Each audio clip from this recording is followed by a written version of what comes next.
Matt Murray is one of my boys, and my relationship with him has really, really changed my life. If you want to be successful, affiliate with people around you that are successful. Beauty of a save by Murray. What a save by Matt Murray. What a stop by Murray. He's top 3 in save percentage. I can see why. Matt Murray across. Save by Murray. This is part 1 of my 2-part interview with 2-time Stanley Cup champion, former Pittsburgh Penguin, Ottawa Senator, and freshly re-signed goalie for the Toronto Maple Leafs, Matt Murray. Matt has been a personal friend of mine for over 2 years now, and somebody that inspires me to strive for excellence and has truly changed my life for the better.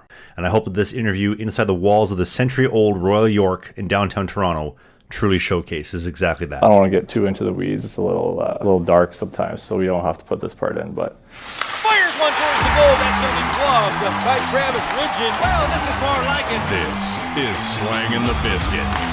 Here's Travis Ridgen and Dave Wheeler. I would expect nothing less. Especially after last time? Yeah. I can't remember what we talked about last time.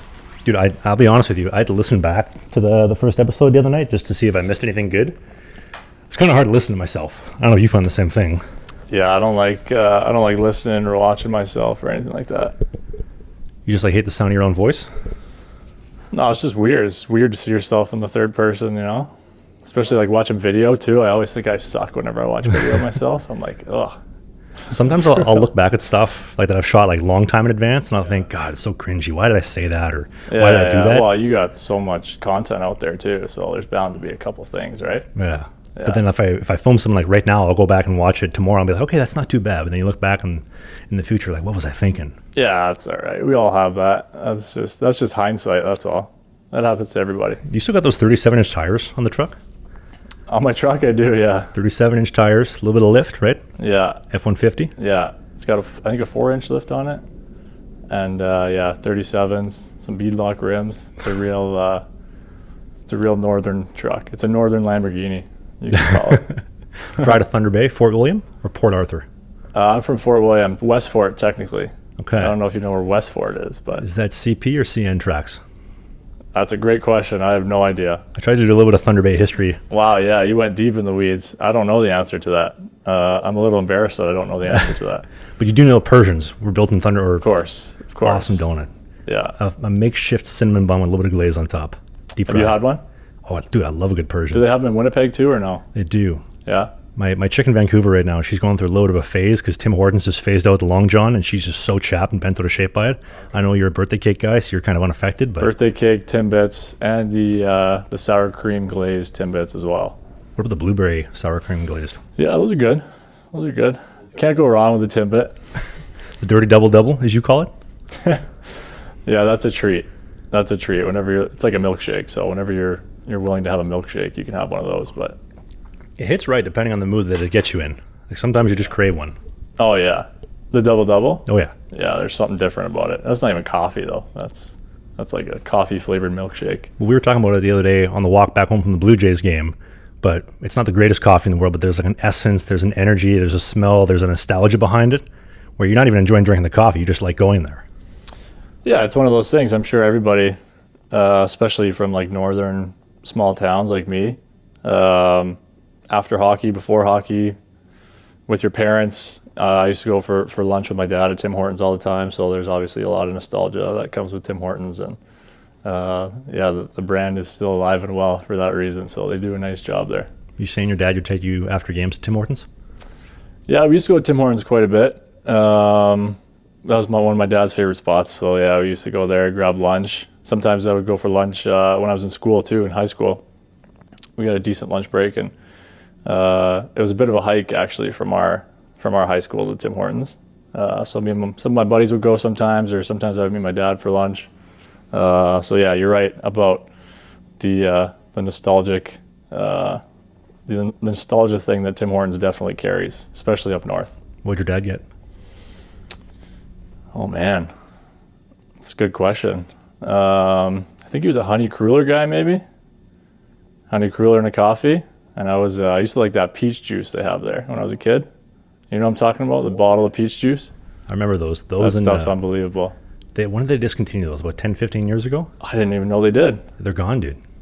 Oh, man. I didn't know that. So I was a bit of a chubby child growing up, I'll be honest.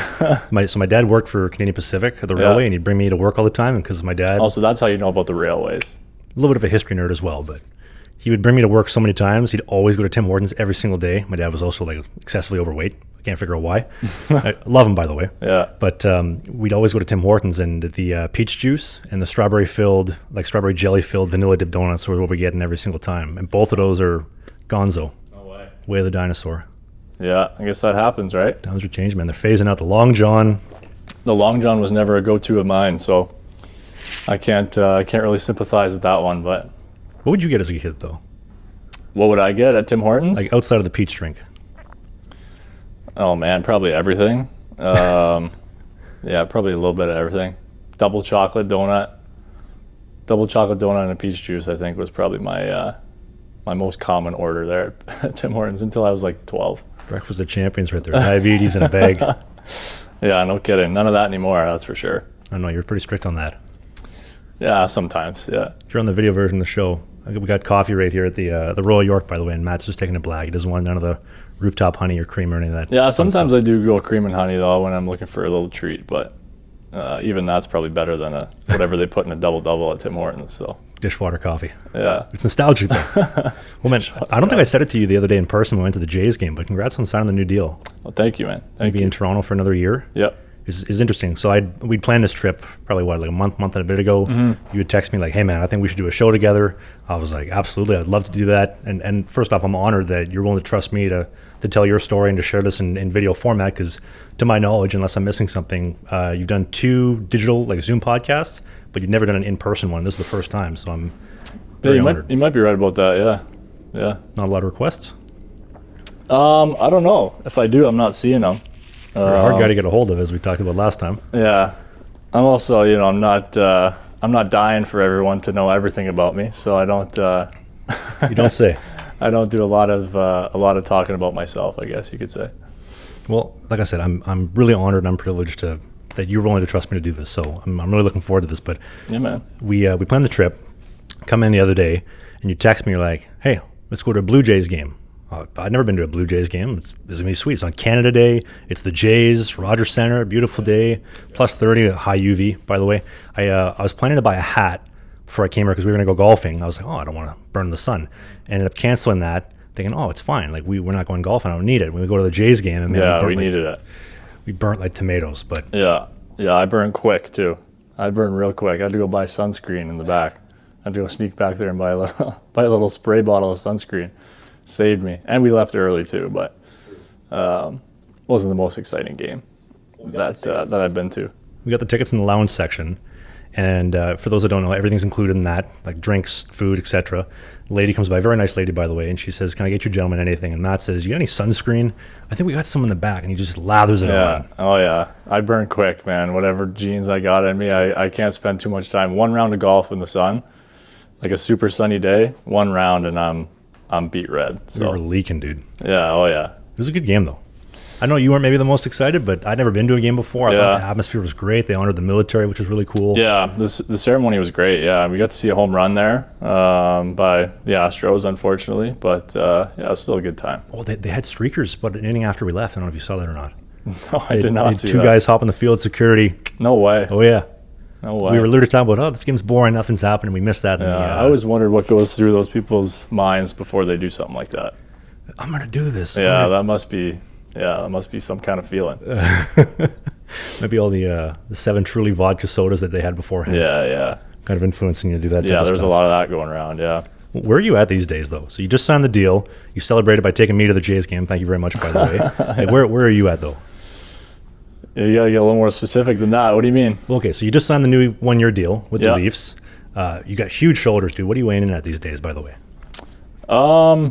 It varies. Anywhere, I'm skating this week, so I'll probably lose a couple pounds for being on the ice, but anywhere from like 208 to 215, somewhere in that range. Lean, mean, 208, 215? Yeah, still pretty lean, yeah.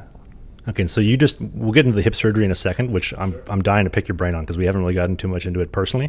But you just had double hip surgeries back in the fall. Yep. You played a couple games in the American League, didn't quite make it back into the NHL this season, like playing games wise. Like, where are you at, like in your career, mind space, physically? Like, how are you feeling? What are you looking forward to? This year is just about proving that I can stay healthy, and that I got a nice little reset with the surgery, and so proving that I can stay healthy and still get the job done. So that's why I took a 1-year deal, it's kind of like a prove it deal. See what I can do, and if I can do both of those things, stay healthy and prove that I can still get the job done, I would imagine maybe a couple more opportunities come up next year, and taking things 1 year at a time. So that's the position I was in this year, coming off of the double hip surgery. I knew I wasn't going to get a big ticket by any means, and it's something I'm going to have to come back and prove that I can, that I can stay healthy, like I said, for one, and that I can still play and still compete.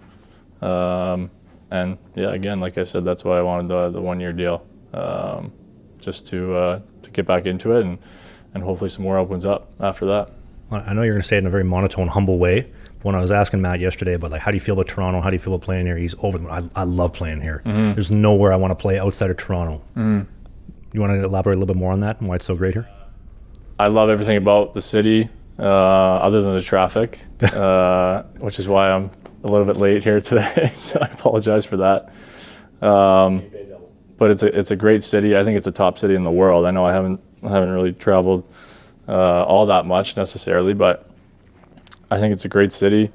The group of guys in the room is unbelievable. The staff there is unbelievable. The training staff. I know there's a lot of turnover at times, but usually like the training staff and that group of people tend to stay the same. And they nailed it with the group that they have here, and everything. The way that we're treated here, the facilities are great.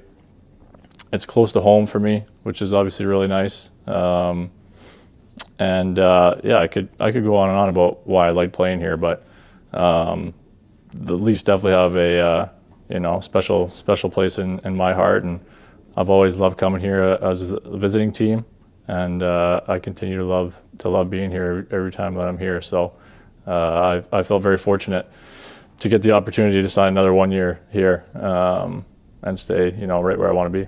You're a childhood Leafs fan, right? Yeah, my dad certainly was a Leafs fan, so I kind of, by association, I became one. But I wouldn't really describe myself as a fan in the conventional way. I would say I wanted to make the NHL. I wanted to play hockey. When I watched as a kid, I didn't necessarily care who won or lost, I wouldn't say. I just liked watching the players, the goalies especially, trying to duplicate a lot of the things they do. Patrick Waugh was a big one that I liked watching, Marty Brodeur. So I liked goalies, individual goalies, more than teams necessarily. So I never really had a team. Toronto would be it by association, like I said, because my dad was such a fan. And my first game that I ever went to was a Leafs game. But I just kind of liked watching the goalies, and I knew from a pretty early age that I wanted to do that, and that was kind of my motivation for watching hockey was to learn from the greats, I guess, and try to mimic some of the things that they did. Was Patrick Waugh your guy growing up? Yeah, he was one of them for sure. Yeah, Patrick Waugh and Marty Brodeur were probably my two favorites. I liked Eddie Belfour a lot too. But I like Patrick Waugh's intensity, his competitiveness. I've always been a pretty competitive guy myself, so I felt like that was something that I could kind of relate to. And obviously, his accomplishments, his greatness, really. He's one of the best in history. So he was definitely a guy that I watched a lot when I was young. I had the poster in my room when he was on the Avalanche with those black and silver Coho pads. And those sweet Avalanche jerseys, the color combination was pretty sick back then, and the pads looked great. So that's like the one poster that I remember having as a kid. So he was probably the number one guy for me. Yeah, he's an icon, swagger. He's an icon. Yeah, style. I don't know if you saw the clip, but there was a clip the other day. He's playing with his grandkids, and the grandkids were asking him, "Grandpa, were you any good? Mom says you're better than Kelly Rudy." He's like, "Damn right, I was better than Kelly Rudy." Yeah. Yeah, just like his competitiveness is what kind of separated him, at least for me as a fan. That's why I enjoyed watching him so much. He was so intense and so competitive, and like I said, I was kind of like that as a kid too. I was a very, very intense and competitive kid. So it was something that I felt like I could kind of relate to. Has it changed much now? Like, as a kid, obviously you're idolizing these guys, the Brodeurs, the Belfours, the Waz, but obviously now playing in the NHL, is there like certain guys you see where you're like, wow, that guy's really good. I like to watch his game or take a little bit from here, a little bit from there, and kind of the sampler's platter? Yeah, no, absolutely. I think the game is constantly evolving, and for us goalies, it's constantly getting more and more difficult for a lot of reasons. The equipment, obviously they made the equipment smaller on us there, and they want more goals. So, by design, it's going to be harder for us goalies. So it's really important to try to adapt to that. I also think you're seeing a ton of guys from overseas that are coming in and really taking over the league. Like these Russian guys look great. So there's a lot to be learned from those guys. A lot of the Swedes for a long time were really good. The guys from Finland. I think there's something that you can take from pretty much anybody, and it goes for life too. Like anybody you meet on a day-to-day basis, there's something that they could teach you that you don't know, and that's the same thing in goaltending. Everyone has like their little tendencies that just kind of happened, organically in their development, and if you can pick those things out and maybe add a little piece of that into your game, you kind of become like a really well-rounded version of all the goalies that you watch, right? Especially when you're young. And you take little bits and pieces from everybody and you mix your own little things in there, and that kind of at the end of the day, that's your game in a nutshell. So I watch everybody. I'm a bit of a goalie enthusiast. I love hockey, as a sport in general. I like watching it, but I really like just watching the goalies, really. During a game, I'll usually just watch the goalies and what they're doing and try to pick up on little things, and I'll see something different, and that like excites me. It's like that's sick. Like that's clever, or that's like really good game plan that he's got, or whatever the case may be. I'm sure you know what I'm talking about as a goalie. Yeah. I keep forgetting that you're a goalie and you can relate to some of this stuff, because sometimes I feel crazy talking to other people about this stuff, but. Sometimes I forget I'm a goalie too. Makes you feel any better. Yeah. Is there a guy that stands out in your mind? Because I know exactly what you're talking about, whether it's like with Bob shivving down a stick to get his hand down lower to get better on the flop. Like that, yeah. Those little details with the skating patterns. I know Artur Silov's, his skating warm-ups, like some of the, I don't know how to describe it, like an articulating pivot, but without a T-push, shuffling over, little stuff like that. And I ask myself, can I do that? And if I can do that, is that functional? And you're one of the guys that actually inspired me with the soft seal. Like when RVH post-to-post flat, for those that maybe don't know, something that I absolutely could not do before I had surgery. And then seeing you do it, and then us talking about, the game's getting fast, it helps you just stay more neutral. And if you can be mobile in it, you cover more net, stuff, bad things happen, you'll still be somewhat okay. Like, is there something that comes to mind for you where you're like, okay, I'm going to take that, or maybe I want to try that. That's a good idea. I don't know why I didn't think of that. I mean, there's countless things, to be honest. Even from like the way that you tie down your chest protector, and that stuff you only get to see if you're playing with a guy, obviously, in the dressing room. But just like these tiny little things at this level, it's the tiny little things that give you the advantage. So, yeah, if I see a guy doing something that looks a little unorthodox or a little unordinary, I'll definitely like try it, or I'll ask him about it and see why they do it, and if it's going to give you an advantage, why not? Why not try it, and why not see if it works for you? I'm definitely not afraid to try almost anything. Some things won't work for me that work for other guys. But yeah, and then in terms of, strategy and technique and stuff too, you tend to watch the guys that are more your body type. Like I can't watch UC Saros play and be like, oh, I want to play like him, because he's just way more athletic than I am, and totally different body types and totally different style of play. So the guy like him or like Shesterkin, I watch them more and just like applaud them, and say like, I wish I could do that, but I can't. And then if I'm going to take something from my game, a lot of times it comes from a guy who's more, more similar to my body type. And like you said, stuff that I can actually implement, stuff that I can actually do, because there's guys that are far more athletic than I am and do things that I definitely could not get away with. So you gotta take that into account as well. Is there a specific guy that comes to mind? Well, Saros, like I just mentioned, is a big one. He's just his edges are crazy, but like somebody like similar body type to you. Similar to me. Sorry. Yeah, Vasi is a big one. He's a big guy too, like me, long limbs, and obviously one of the best goalies in the league. Hellebuck is one, big guy as well. Stu Skinner, I love the way Skinner plays. I really love the way Skinner plays, and he had a heck of a run there with the Oilers. Obviously, just barely coming up short, but he's a guy that I'm really impressed with. We appreciate his mustache for a second. I know we're talking goaltending, but that mustache is outrageous. That's gotta be one of the better ones of all time. Yeah, I'd have to take a look. I don't know if I've seen that, but Feed a family of 5 with that thing. oh yeah, just kudos to him for a heck of a run. Kudos to Bob for winning the cup. He deserved it. That guy's been one of the best goalies in the league for a long time. So that was awesome to get to see him finally get a cup there too. But yeah, I would say those are some of the guys, and there's some older guys too. Carey Price was always probably my favorite guy to watch, or my favorite guy to try to emulate. Just his, I don't even know how to describe it, his like efficiency of movement, I guess you could say, how smooth he was. That at his size he could be that fast and efficient.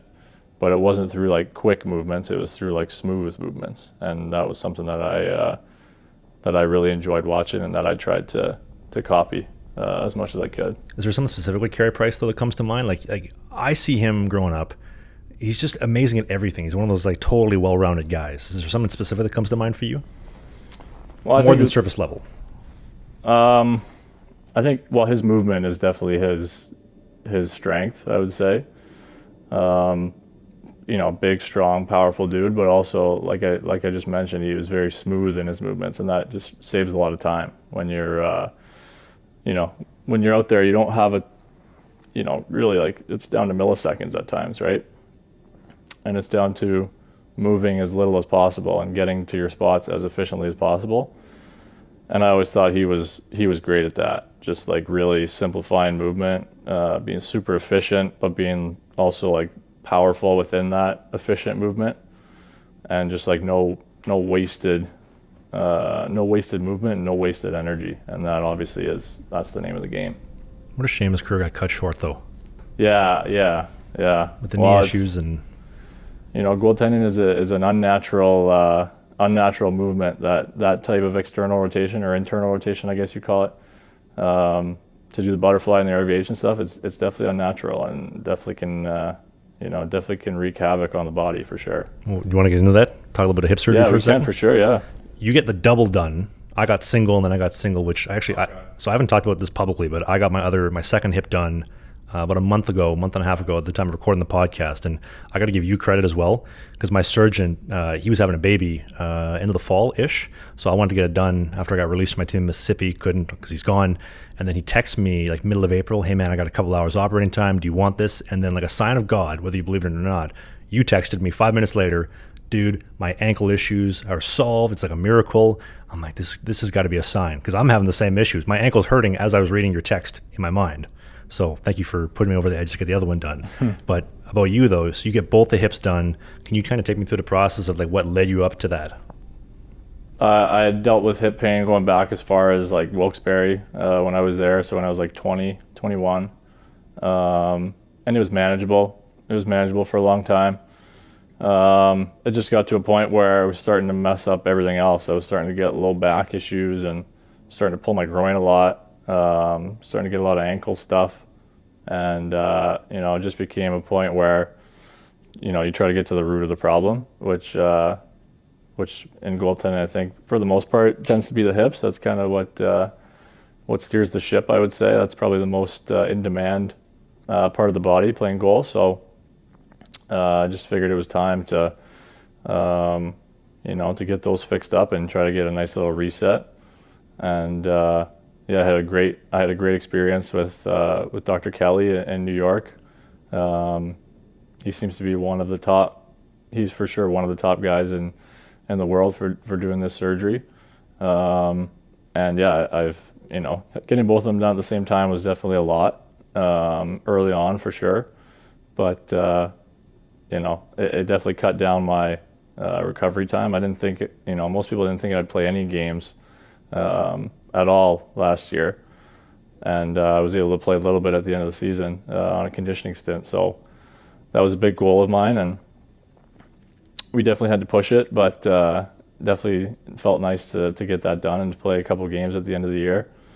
And Doc Kelly's whole team and the team in Toronto, I had a great rehab experience, and now my hips haven't felt this good in a long time. So that was the goal, and that was the hope of getting the surgery done. And yes, like I said, it's starting to pay off now. I had it done in end of September, so I don't know where that takes us, 8-9 months, something like that, to this point.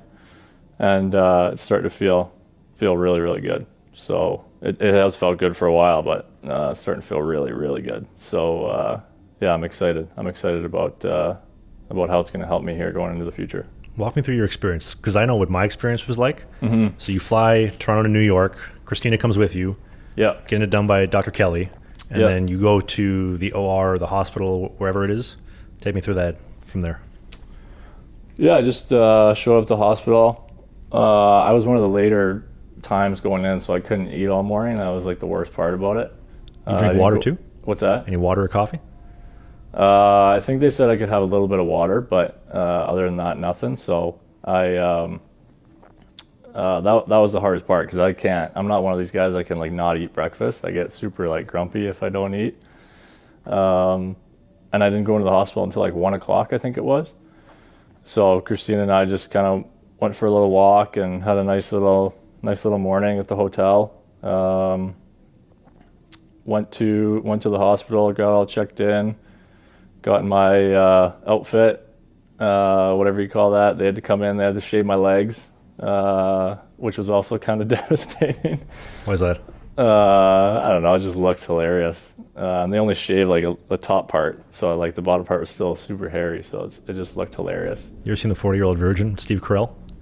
I've seen it a long time ago. When they wax them? Yeah. Kind of the same thing. Yeah, so yeah, they come in and shave your legs, which is an interesting experience.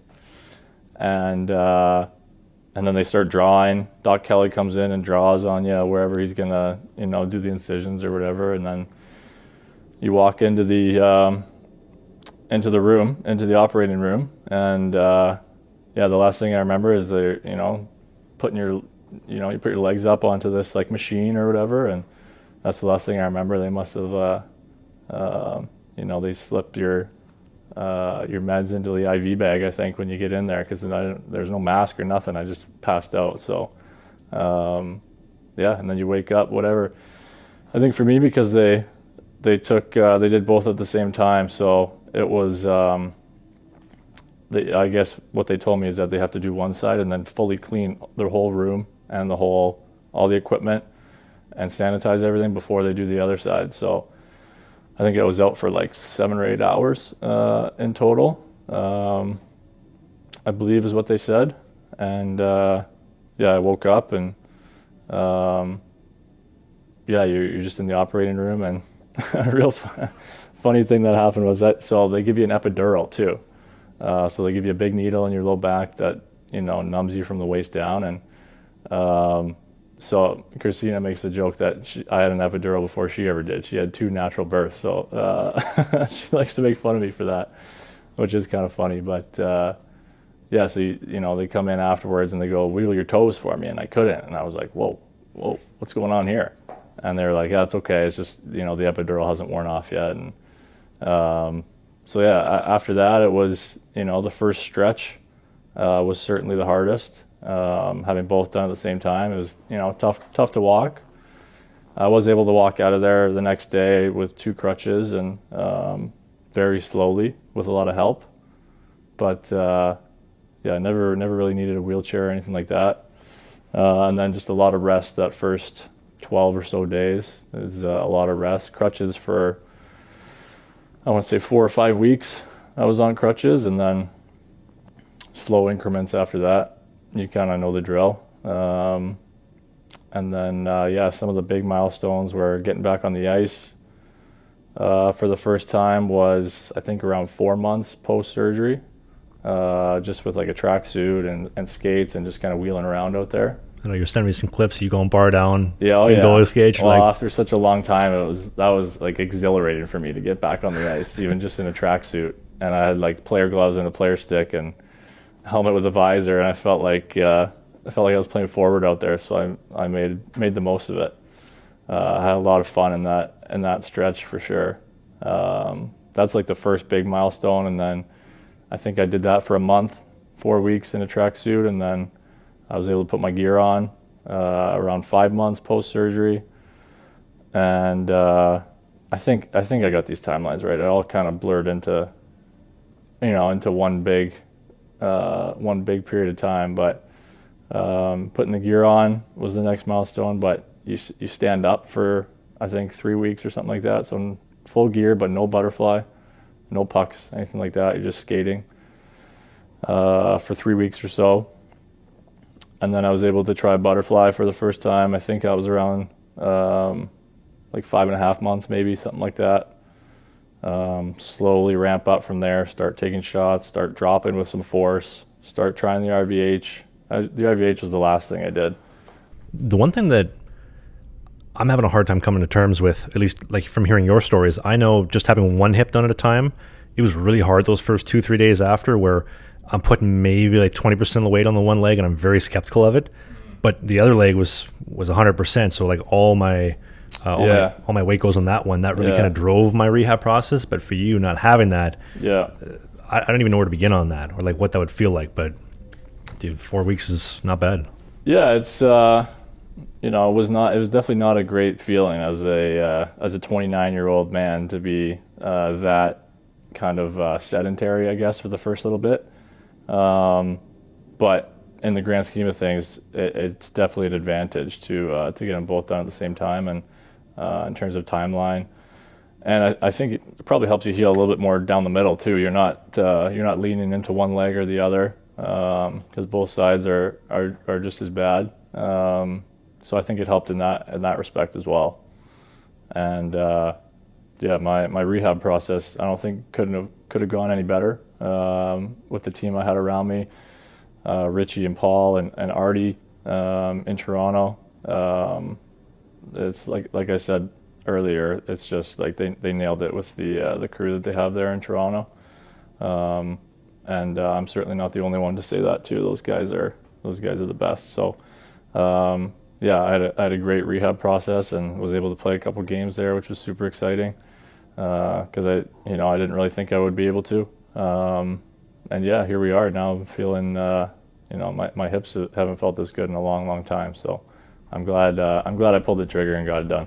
Would you agree with this statement that once you get it done, the only regret you end up having is that you wish you did it sooner because it feels so good? It's tough. When you're trying to navigate an NHL career, it's tough to find the right time to do something like that. You never want to take too much time off at the wrong time. So that was definitely part of it. So do I wish I did it sooner? For my own quality of life, yeah. But as far as my career went, I don't know if there was a better time to do it. If you do it at the wrong time, it can really hinder your career. And if those prime like money making years, if you do it at the wrong time, you can take yourself out of it. Just at the worst time. So I don't know. I think I'm a believer in everything happens for a reason, and I think the timing worked out really well. Well, I know, like in our conversations, you'd mentioned some other guys that had gone through the same surgery, like a Laurent Brossoit or like a Thatcher Demko, kind of giving you a little bit of guidance with that as well.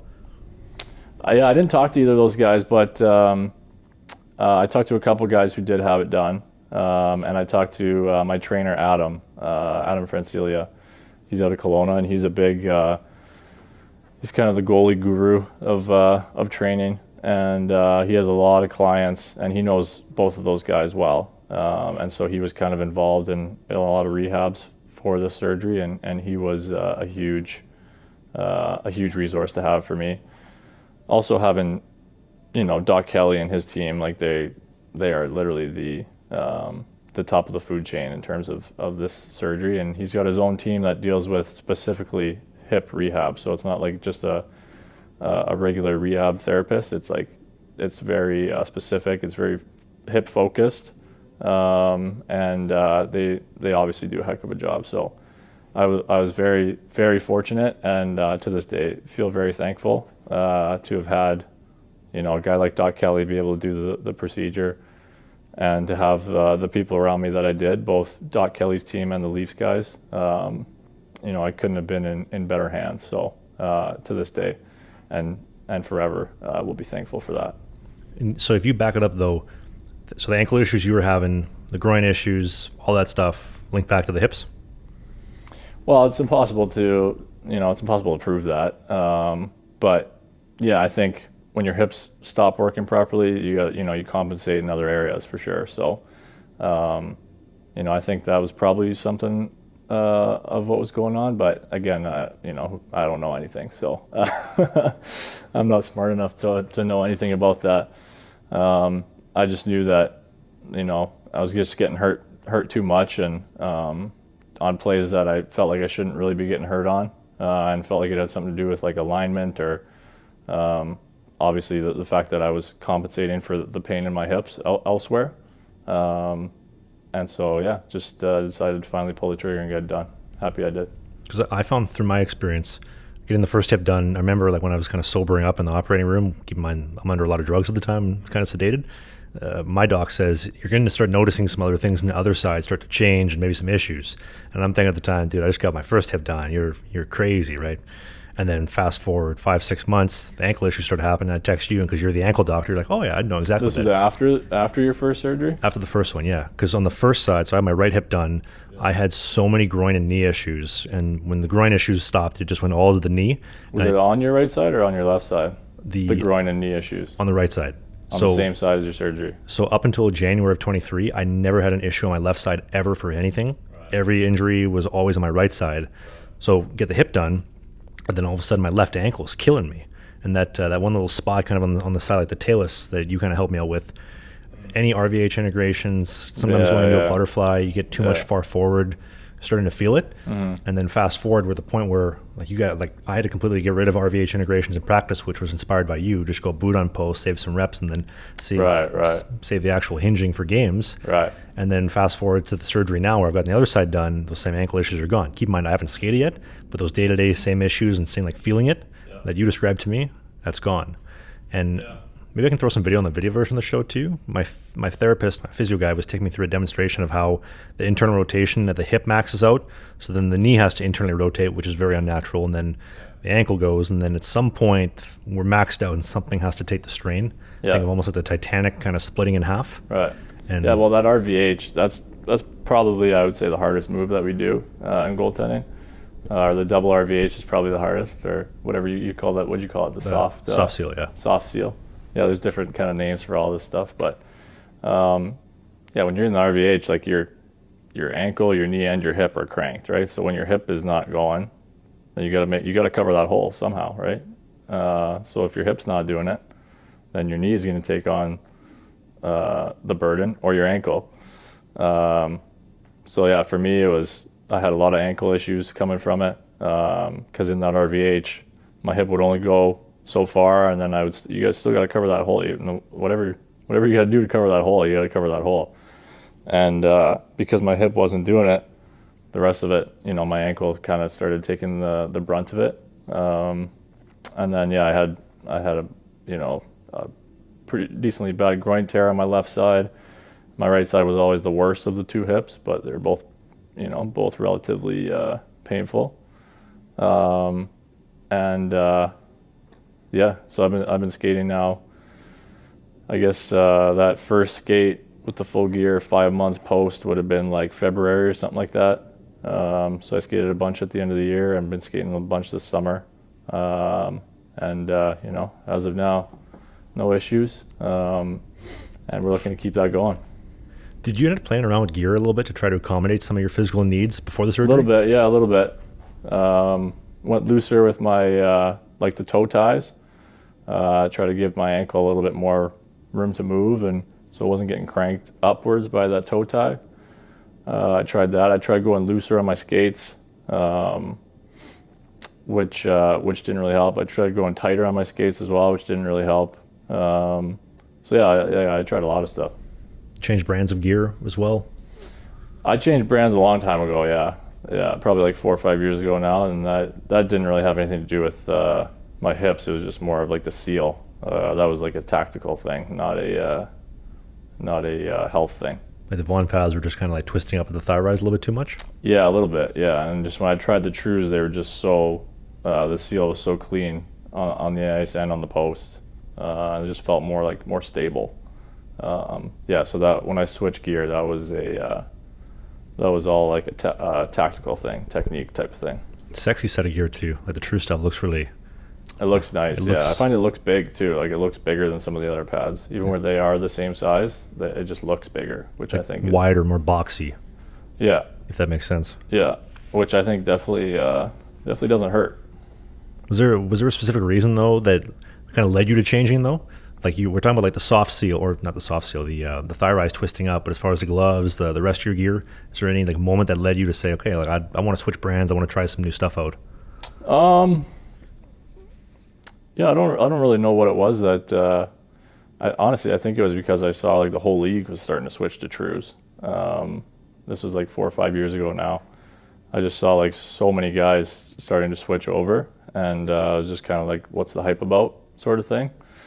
And so I gave it a shot, and like right away, as soon as I tried the Trues on, like the balance and like the seal that I had, it just felt way more stable, way less rocky, and yeah, it only took really one time wearing them to notice how good they were, and obviously that's, I guess, why I was late to the party, but that's why the whole league had already basically switched to True, or the majority of the league is now wearing True, I think. I think you're pretty cutting edge though with the chest protector hack. So I had the Hyperlite 1 chest protector, and like because I'd hang it and it would get so flat, and I couldn't figure out why. Because about the drying thing. Yeah. So so I had the Hyperlite 1 chest protector, super flat because I was hanging it all season long in the stall, and then I always ask myself, why do guys that have the same chest protector, why does it look bigger? And then I know yours looks almost like a caveman. I know you have bigger shoulders, but it looks really big. And a lot of other guys too, like a Bob, like a Vasi, like even a Carey Price. And I remember I texted you one day, I'm like, how are you doing that? Because we have the same stuff. Like yours is smaller than mine, but looks bigger.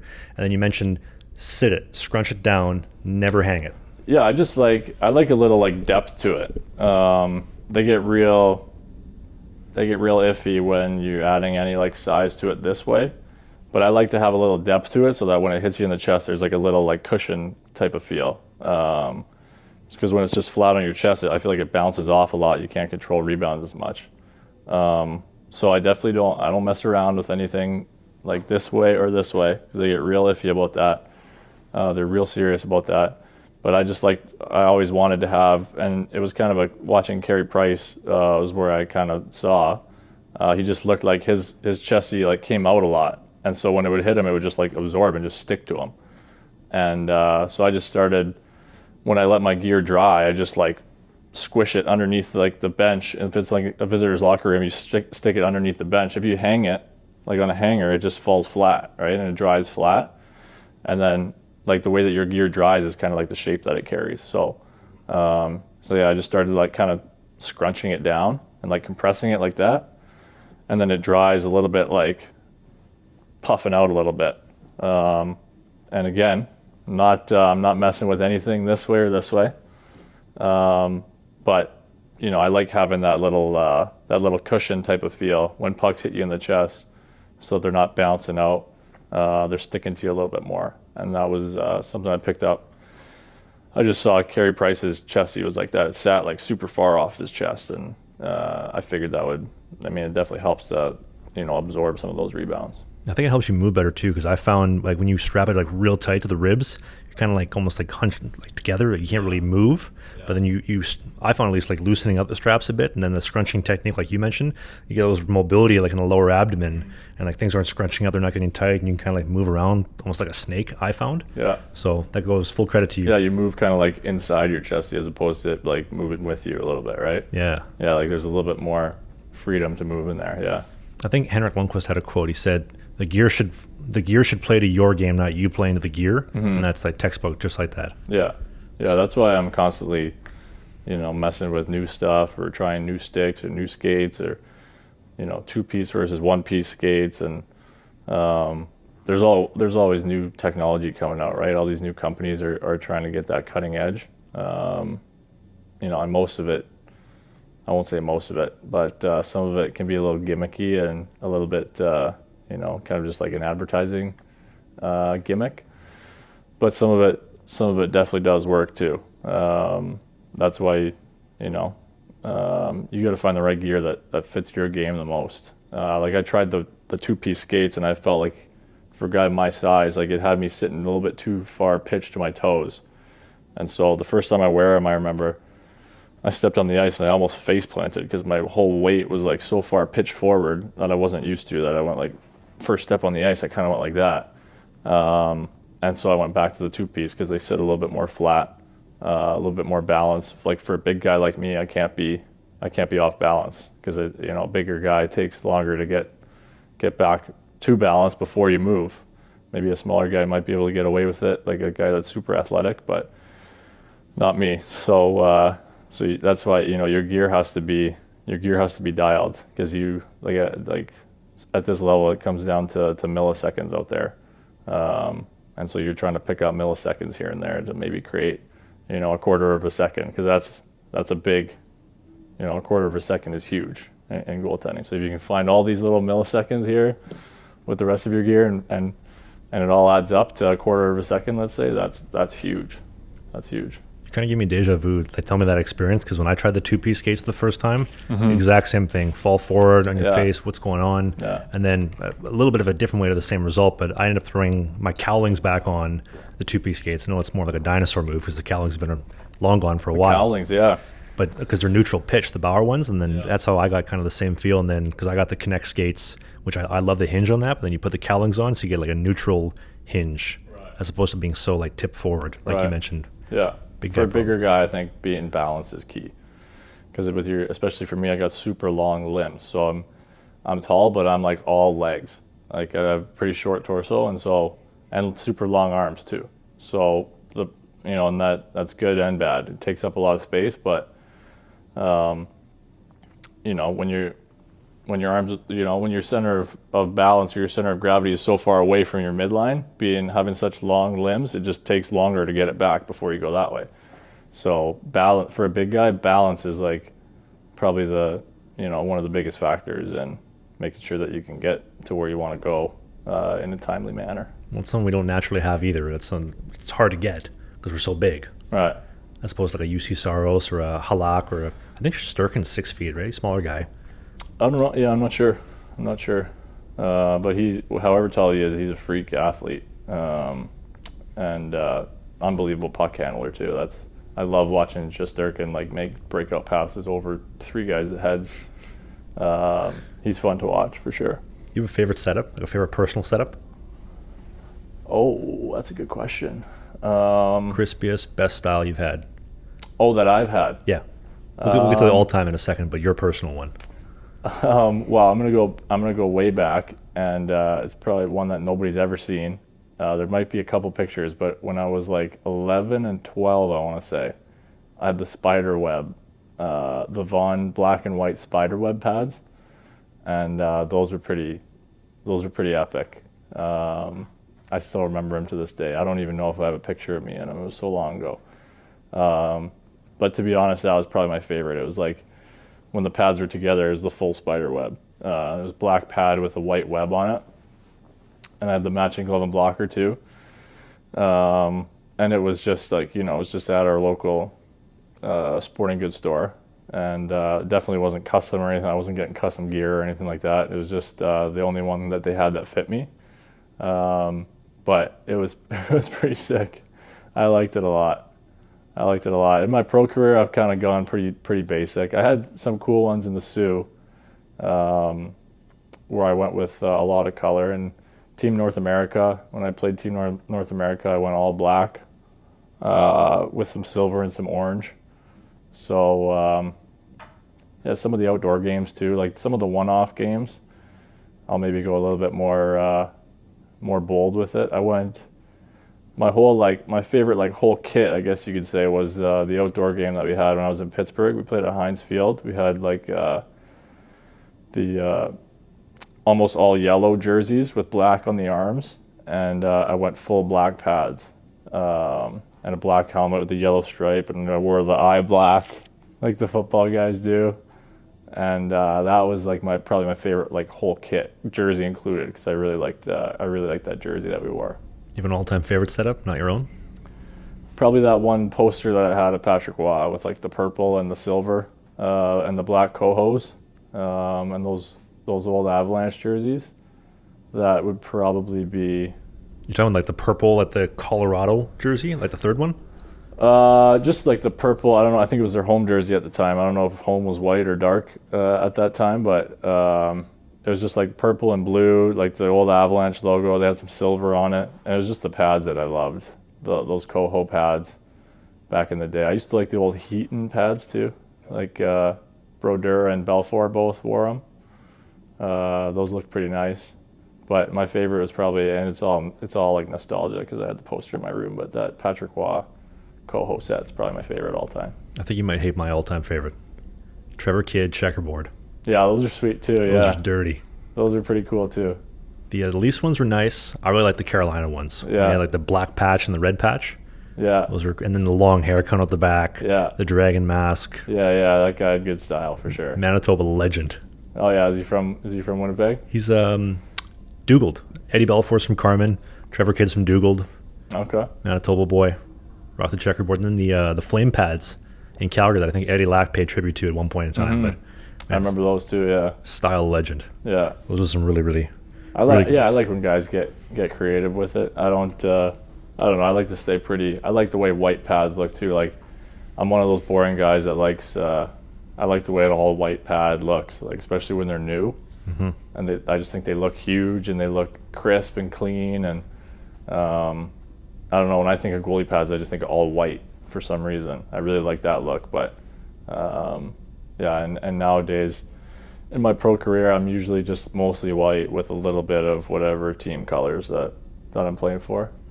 But I like how some guys get a little bold with it. I just couldn't pull it off. And then it comes to mind that you really like right now that's kind of out there? Right now? Like bold setups that you like?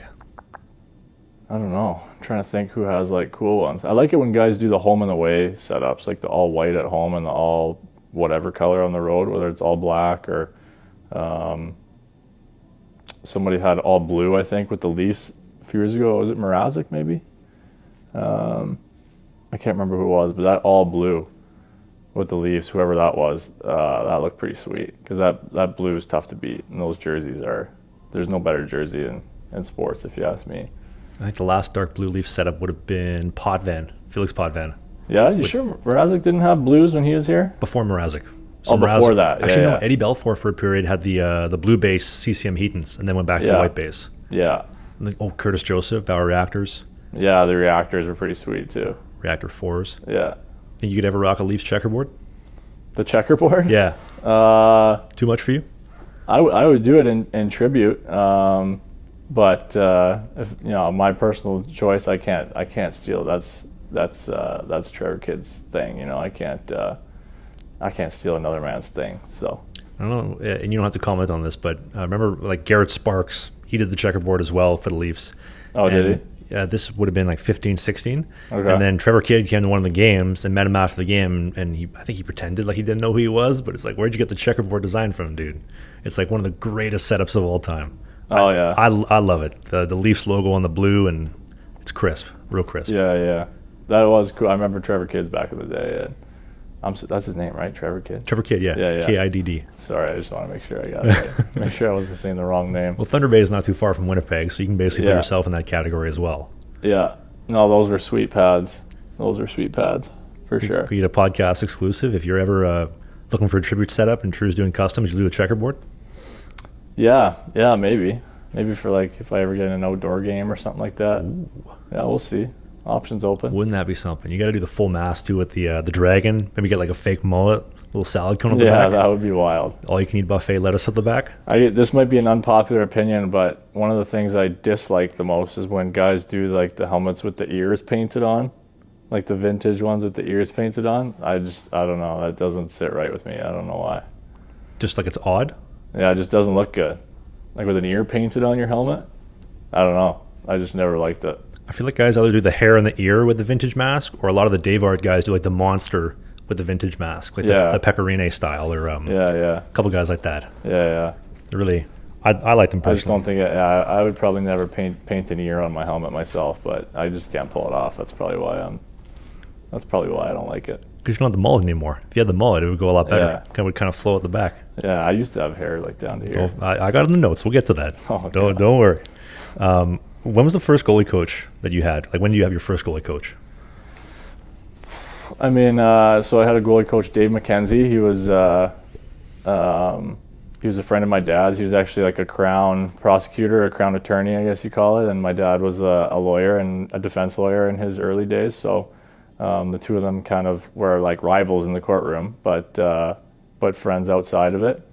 And I was playing for the West Fort Rangers, so he would have been my first like real goalie coach. Played for a team called the West Fort Rangers when I was 9 years old, and my mom was like, he needs like some guidance, like he needs somebody out there who knows what they're doing, because I knew nothing. And my dad played a little bit of hockey. My mom knew nothing about hockey, but my dad knew nothing about goaltending, so my mom was like, we got to find him a coach. And Dave, I guess, had played like he was a pickup goalie or something like that. And so Dave McKenzie would have been, I guess, my first official coach. And then I had a coach, Rick Evoy, who recently passed away actually a couple months ago. But he was one of the more influential figures for me in my really early ages, 11 to 13 or 10 to 13, I guess, in that kind of stage. He was my first like AAA goalie coach. And I was actually pretty good friends with his grandson, still am. He was the first guy who, and no offense to Dave McKenzie at all, but Dave kind of was just like a step in to try to like support me and help me. But Rick was the first guy who really gave me like some foundational stuff in terms of goaltending and life in general as well. I remember he had these 10 rules that he printed out for me that I put in my stall every day, and I had to memorize the 10 rules. You need a good pair of underwear to keep cool, compartmentalized. What a transition. Comfortable, especially if you're the goalie for the Ottawa Senators. You're going to be like, holy shit, we got no back checking tonight. I'm going to put my dick in my balls, my cannolis, my bocconcinis, and a nice pair of sheath underwear. Here's why. They have an incredible dual pouch technology. It's a separated compartment to put all your manly parts where they need to go so they're not touching, sticking to the side of your leg. You don't have to like peel it off the side of your leg. It's compartmentalized, it's cool, it's comfortable with the bamboo mesh. And right now, sheath underwear, you go to the link in the video description.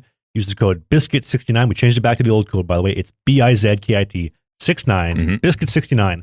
We'll get you 20% off the greatest pair of underwear money has ever bought. And if you're tired of your father being disappointed in you like mine is, get a pair of sheath underwear and he will be proud of you once again. And ladies, there's stuff for you there too, so don't think that you're being shut out on this one. What are they? I'm gonna keep that to myself between Rick and I.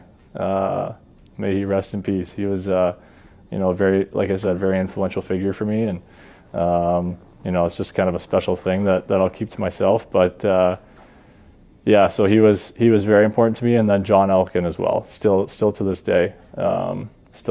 John is probably, he for sure is the most influential person in my hockey career, apart from my mom driving me to practice and my family supporting me through all of that. Apart from all that stuff, apart from the family side, John is by far the most influential guy to my hockey career. I started going to his camps when I was probably 11 or 10 maybe. Here in Toronto, and I've just been kind of working with him ever since. He was my goalie coach in the Sioux briefly. He was here in Toronto last year briefly in kind of like an advisory role. But every summer, every off season, I've been working with him my entire career. He knows my game and myself better than probably anybody in hockey for sure. Other than my family, he knows me better than anyone. So he is. He was, and still to this day, as I skated with him this morning, he definitely is the most influential coach that I've had. Like, what age did you start working with him, though? So I went to his camp, like I said, when I was 10. He has like a summer camp. He's still doing it now. But like when you're like one-on-one working with him. One-on-one, probably started one-on-one when I was like 15, the year before I got drafted to the OHL, I would say. And you driving from Thunder Bay to Toronto to work with him? I would fly for like 2 weeks. My dad would come stay with me. We would stay at my uncle's place out in Etobicoke. And I would go to his camp for at least 1 week, sometimes 2 weeks. And then, so we did that right from 10 years old. And at first I was just in the camp. And then when I got to a certain level and when I was trying to get drafted, started doing like one-on-ones or one-on-twos. I would skate with another guy usually. And then, even like I said this morning, I skated with John and a couple shooters. So, John's been, it'd be hard to put into words how influential he's been for my career, for sure. John is the man? John is the man, yeah. Have you met John?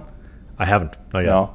Almost the other day, but that wake-up call was a little bit too much for me in Brampton. Yeah. We're skating early right now. But he's the definition of the man. He's, influential in my life outside of hockey as well.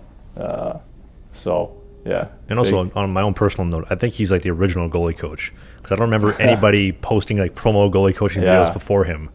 I remember some of the earliest YouTube goalie videos was John Elkin's School of Goaltending. This would have been like 08, 09, maybe 2010. Yeah, I remember he had the videos. I used to watch the Gold in the Net videos back in the day. Do you know those? Zach Sikic, I think. The 4-part DVDs.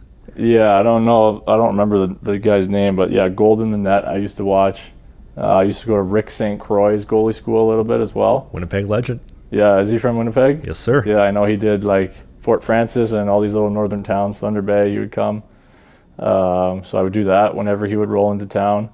And yeah, that's kind of like what I was saying earlier. Like your game is kind of this combination of so many things, right? Like there's definitely some Rick St. Croix somewhere in there, even though it was a long, long time ago. And then, Dave McKenzie, Rick Evoy, John Elkin, like all these guys have had so much influence on me and, and me as a person too, like the person who I am is influenced a lot by those guys too. So, big shout outs to all those guys and to all, hockey coaches, especially for young kids, because they are, incredibly influential in a kid's life. I know they were for me, so.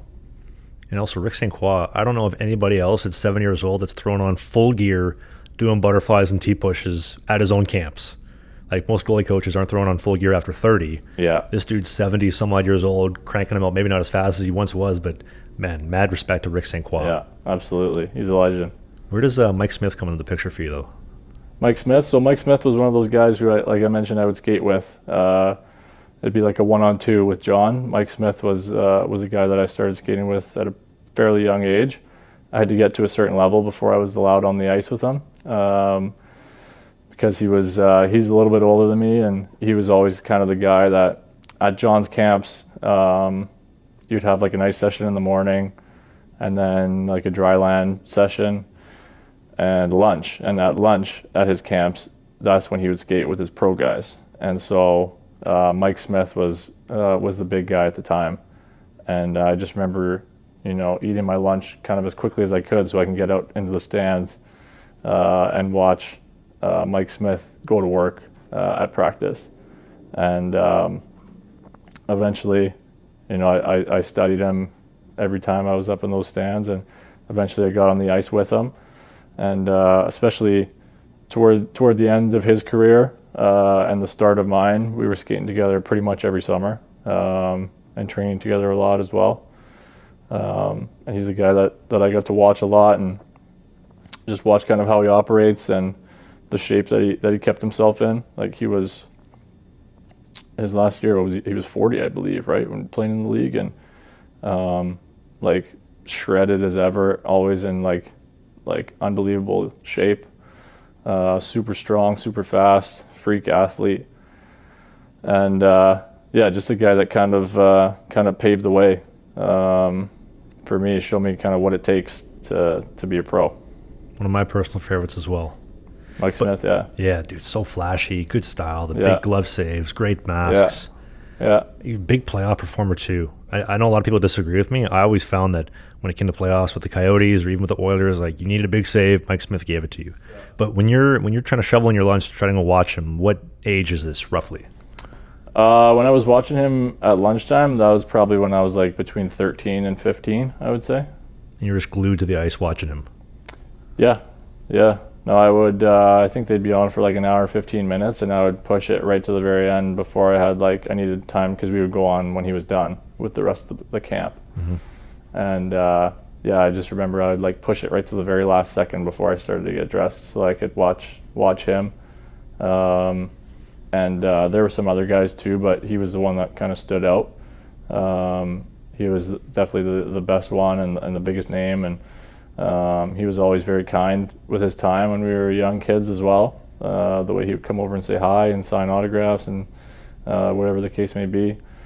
I think at that time, taking pictures was not much of a thing, if I'm remembering correctly, because I don't remember ever getting a picture with him at that age. But I remember he signed something for me, and I just remembered my biggest thought watching him was, man, I got a long way to go. Like, this guy's super good, and I am not super good, and I got a long way to go. So he was a big inspiration for me. Was there something that stood out where you're seeing this and you're thinking, wow, he is so elite at this, I got a ways to go? Just his, he had great hands. Like he would play super deep and get away with it because his hands were so good. And his puck handling too. He would do some puck handling drills, and he was probably one of the best in history at puck handling. And when I would watch him, like I remember he would shoot pucks down the ice. Like Johnny, we still do this drill now where it's like a rim drill where you got to look at Johnny and he'll tell you where he wants you to put it, like whether it's a rim or a pass, or like at the end he always gives you one in the glove and you try to score a goal. And I remember watching Mike Smith do that, and he was like in the air putting it like in the top half of the net. And I was like, whoa, like that is crazy. I didn't even think that was possible at that age. And so, yeah, he helped me a lot with puck handling. A lot of the puck handling drills that we would do. I was always a pretty dog shit puck handler for a long time early on in my career, especially like in junior. I would just get the puck and be like Bambi back there, like deer in the headlights. And both Mike Smith and actually Marty Turco, I spent a little time with in the Sioux too, and those guys were huge for me and helping to improve my puck handling to where I can get the job done now. I'm not going to be Igor Shesterkin throwing saucers to the far blue, but I just keep it simple, but I can definitely get the job done now, and that's credit to Mike Smith, John Elkin, and Marty Turco helped me a lot too. There's a video a couple of years ago, like more towards the end of Mike's career, where for like morning skate, he'd be stopping pucks behind the net and then firing them up to try and hit the Jumbotron. And I don't know if this was like a regular thing or just a one-off, but I remember like every time he'd glove it, throw it down, hit the Jumbotron, glove it, throw it down, hit the Jumbotron. And the strength and the skill to be able to hit that shot, I mean, like, you know how high the Jumbotrons are. They're super high up. Yeah. And this guy's just launching bombs. Yeah. So talented. Yeah, I'd never seen a guy who could shoot the puck like him as a goalie. He could sling it like I said all the way down the ice and hit the top half of the net, which was pretty crazy. Do you know what he's doing nowadays? I don't know. I know he's a guy. He likes to stay busy, so I'm sure he's doing a lot. He's got 4 young kids too, so I'm sure they're keeping him busy. And probably I think like most guys when they retire is they start taking the dad role pretty seriously and getting involved in the kids stuff. So I would imagine, I haven't talked to him in a long time. And that reminds me, I'll probably reach out to him here soon. So thank you for reminding me to do that. No problem. But I would imagine he's enjoying the family life and just really getting involved in the whole dad thing. You want to talk a little bit about that mullet for a second? About my hair? Your mullet 2012, dude. We don't need to talk about that. I might throw some pictures up on the video version if I can find them. Oh my God, man, yeah. That's some salad right there. Yeah, that was the thing back then was was the flow, they used to call it. I don't know. I don't know what I was thinking. I was a pretty funny looking kid, but still am still am a little bit. But yeah, I don't know what I was thinking with that. I don't know. Couldn't tell you. I think as a defenseman, it looks good when you're cruising down the wing and you got the flow kind of Yeah, like it's flowing out the back. Yeah. the flow flowing. But as a goalie, you're not really getting that kind of momentum. And Yeah. unless you're Trevor Kidd and a la 1998 with the Hurricanes. Right. Yeah, you could be right. There's not many guys that can pull that off. Although Smitty had some really, really good. He had a mullet actually towards the end of his career. Yeah, Smitty had some long hair at times, but he had like that long kind of curly hair, which was great. Yeah, I don't know. Again, I was young, and I don't know what I was thinking with that. I liked it. I can't talk. I had a mullet down to here like 2 years ago, dude. No way. Oh yeah, it was really bad. Yeah. When I was playing in Sweden, the guys would refer to it as my beaver tail in like a Swedish accent. Your beaver tails are hanging out because it'd be down to here, and I'd be just in the net. Sometimes the guys would come behind the net and they'd like pop up my hair like that. Yeah. What the hell's going on back here? Yeah. Good times. But Yeah. do you have a favorite rink to play in the NHL? Probably MSG, I would say. Madison Square Garden in New York City. The Bell Center I like a lot too in Montreal. But Madison Square Garden just has this aura to it. I thought it was cool the first time I went there too, how the arena is on, I believe it's the sixth floor, I want to say, of the building, which is, I want to say it's the only rink where you go up when you get in the doors to get to the ice. And the roof there is beautiful. The atmosphere in there is just like, you couldn't, even if you tried to rebuild that today, you wouldn't get the same kind of character. So, and New York just has such a cool aura about it as a city in general too. And MSG is kind of like the heart of it. Penn Station right there. Times Square not too far down the block. So I would say if I had to pick one, MSG would be the one. What's your favorite perk of playing in the NHL? The way that we travel, I would say, is probably the best. The best thing about it. We stay at some great hotels. Like I said, we're very, very fortunate. Like, we get taken care of very, very well, especially here in Toronto. We stay at a lot of awesome hotels, and I'm a big like travel kind of fan, I guess you could say, like travel junkie. And I've really only traveled for hockey in my life because I just haven't had time. But I love watching like travel videos on YouTube, I guess you could call it, like airplanes and different hotels around the world and resorts and stuff like that. So I don't know, I kind of like geek out about that sort of thing. So yeah, I would say that the way we travel is probably the biggest perk. That's awesome. Shout out to the Fairmont, Winnipeg. Yeah, the Fairmont, Winnipeg. Fairmont, Winnipeg, Yeah, yes, sir. great spot. I like that spot. Windiest corner in North America. That's right, yeah. What's I heard your that. What's your favorite perk outside of hockey of playing in the NHL? Like, favorite perk that you're granted? I would say the best is that you have a little bit of influence, a little bit more influence than you would otherwise to help and support like the causes that you find to be important. So you get to pick and choose what's important to you, and you have a little bit of a voice, not necessarily a huge one, but you get to use your position as an NHLer to be a role model and to support, advocate, push forward whatever kind of causes that you find near and dear to your heart. I would say that's definitely nice, because we all have things that are important to us, and it's nice to be able to support those things. What's something near and dear to your heart? Well, for me, a lot of it goes back to Thunder Bay, my hometown. So anything I could do around my hometown. I know I was involved with the animal shelter there for a long time. I did a big thing with, my dad worked with I don't want to get too into the weeds because it's a little dark sometimes, so we don't have to put this part in. But yeah, so my dad worked with he did a lot of law work for like a child protection agency, and so I've done some work with them in the past. we had a massive donation when I was in Pittsburgh that was actually matched by a couple other groups. And we raised like well over $100,000 for this cause. And a lot of it for me is trying to get back to my hometown. It's a place that gets a bit of a bad rap at times, I think, but obviously a place that's very near and dear to my heart. And anything I can do to help there, I'll jump at the bit. So, anything that can help improve the lives of the people and and the overall feeling of the city of Thunder Bay, I'm all ears.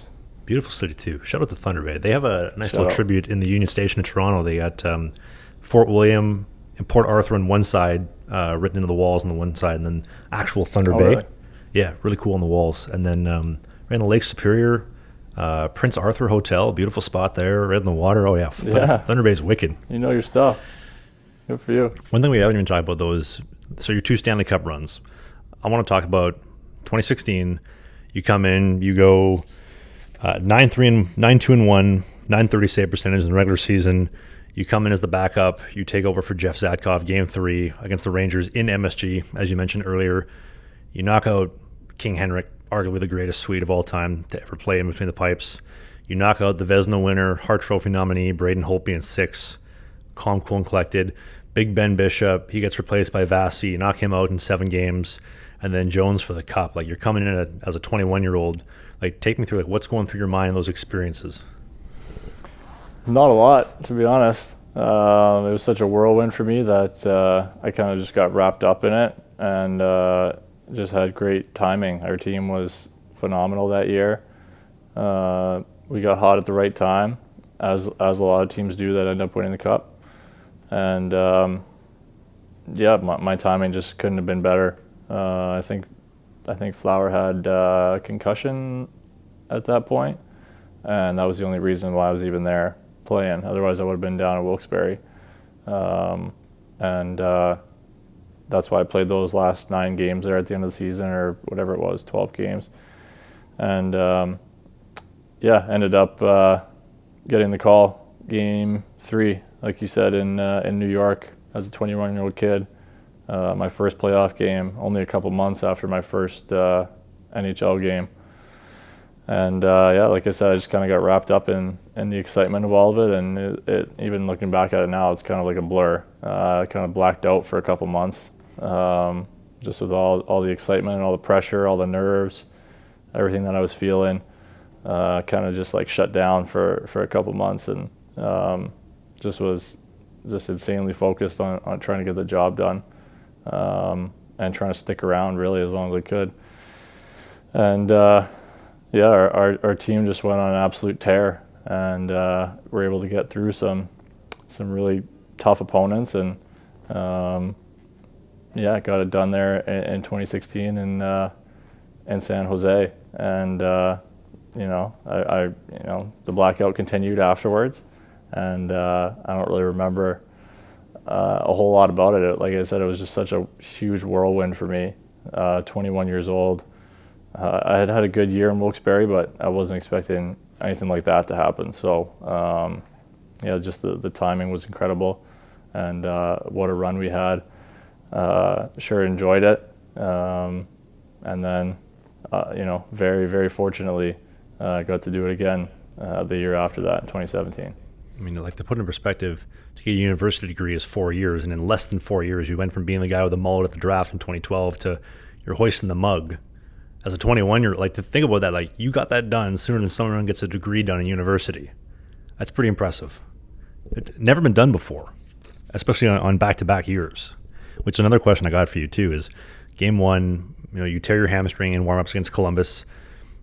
I'm also curious what you're doing for 4 to 6 weeks, and then you come back from a torn hamstring, and then you're ready to rock and roll for Game 3 against the Senators. I was watching some of the highlights the other night, just like chopping up clips for the video version of the show, and cool as ice. I think Flower gives up 4 goals, might have been three in a really short, rapid succession in the first period. Sullivan says, "Muzz, go in there," and you're like, "Yeah, all right." Calm, cool as a cucumber, and like the body language you exhibit now is the same stuff that I see in the video then. Just, all right, just another day at the office is business. We got to go make some saves. Going to go make some money, go win a mug. Like, It gives me chills just talking about it, because watching it and getting to know you personally, I get inspired just watching it. But like to talk about it out loud, like it's so cool to kind of like piece everything together and connect the dots on that. Like what's going through your mind in that situation? After the hamstring injury I had? After the hamstring injury, Sully gives you the nod and you're back in the mix. Yeah, well, I think again it was just it came down to really fortunate timing for me. Flower played unbelievable. I remember Game 7 against Washington in the second round was the first time that I was back like on the bench. So that was the first time I was healthy enough to dress for a game. Flower played unbelievable the first round as well. Got us to the third round, and I just remember thinking, like, at the time we were down in the series, we were down big time in the game, and I just had nothing to lose. I just said, here we go. Let's go out and play. The game, I believe, was already 5-1 at the time, or maybe 4-0. So the game seemed like it may be out of reach, and as a goalie, you can't score goals. So my goal wasn't to go in and win the game. My goal was just to go in and have fun, and it was my first game in a while, coming off of a torn hamstring. And I just thought to myself, I put in the work to get back from this injury, and I've had a great team around me. Our guys are, we can still get this done, but in that moment, especially in that particular game when I went in, I had nothing to lose, and so I was able to go on and play freely and felt really good, played well. We ended up losing, obviously, because we were down 5-1 or whatever it was. We lost that game, but then I got the call again the next game, and we won that one. Took that round to 7 games, and obviously Chris Kunitz scores the huge double OT winner to put us into the finals. And once that happened, we just had all the momentum in the world, because we just come back from being down in the series. And again, I was feeling good about myself. I was playing well and still felt like I had nothing to lose. So another instance of just really fortunate timing and a great team that gets hot at the right time, and good leadership, good coaches, just a great group, everybody coming together at the right time. And I was just, very, very fortunate to be a part of it. On a personal note, so you're going to the Cup final, Nashville, which also I really appreciate. At the start of every series, they would build a custom Pittsburgh Penguins car and then smash it in the parking lot. I thought that was kind of cool. Yeah, I remember that. Yeah. Like the Blackhawks car and then the Blues car. It was really cool, I thought. But so Game 1, Game 2, handle them easily. And then Game 3 and 4, I've never seen you talk about this on any interviews or whatnot. I want to play a little audio for you. And I want you to tell me the first thing that comes to your mind when you hear this. I think I know what's coming.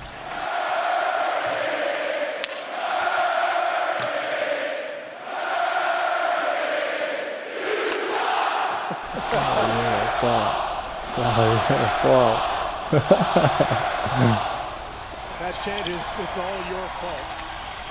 What goes through your mind? Yeah. Because what job on planet Earth are you doing in front of 20,000 people telling you while you're at the office you're doing a really bad job? Yeah.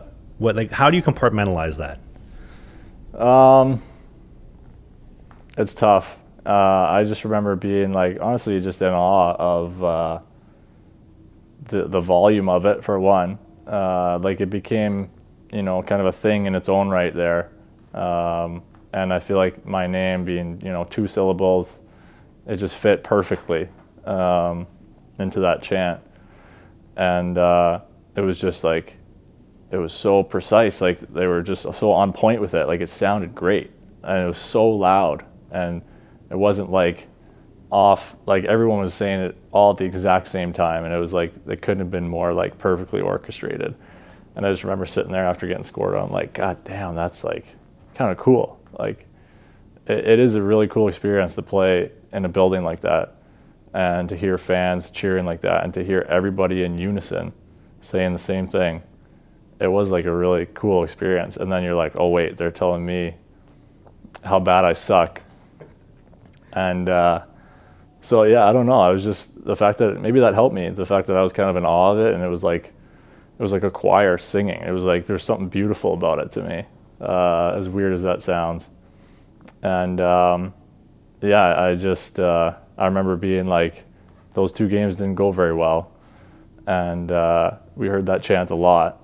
I remember, and thankfully we were able to regroup and go back home and get the job done at home. And then coming back into that game 6, I believe it was, I was kind of like, there's one way to not hear that chant again, and that's to to not let in any goals. And so I was like, wouldn't that be nice if we were able to keep everybody quiet in there? And thankfully we were.